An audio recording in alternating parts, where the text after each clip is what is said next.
আজি অত্যন্ত এটা গুৰুত্বপূৰ্ণ বিষয় বকতা মৌজাৰ বকতা ১ নং কোঁৱৰগাঁও মধ্যভাগত যি এটা ONGC EV 2004 এটা ৰেগে খনন কাৰ্য চলাই আছে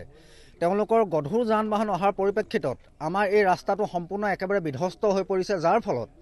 আমাৰ লাখমণি তিনিআলু নেমুগুৰি সংযোগী এই ৰাস্তাটো বহু স্কুল কলেজ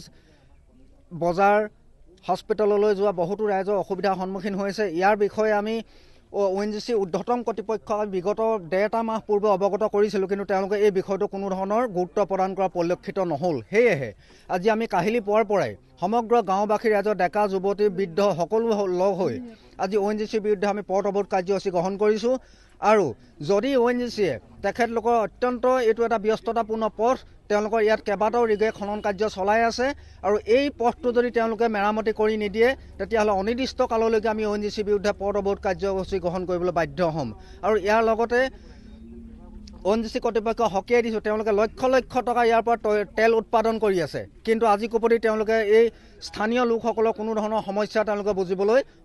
তেওঁলোকে দায়বদ্ধতা হোৱা নাই সেয়েহে আমি ONGCক তীব্ৰ ভাষাৰে গৰিহণা দিছোঁ লগতে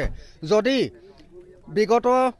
অহা ১.৫-২ মাহৰ পূৰ্বে যদি আমাৰ এই পথটো সম্পূৰ্ণৰূপে তেওঁলোকে মেৰামতি নকৰে তেতিয়াহ'লে বকতা ১ নং কোঁৱৰগাঁৱৰ মাজত ONGC কোনো ধৰণৰ আমি যান বাহন প্ৰৱেশ কৰিবলৈ আমি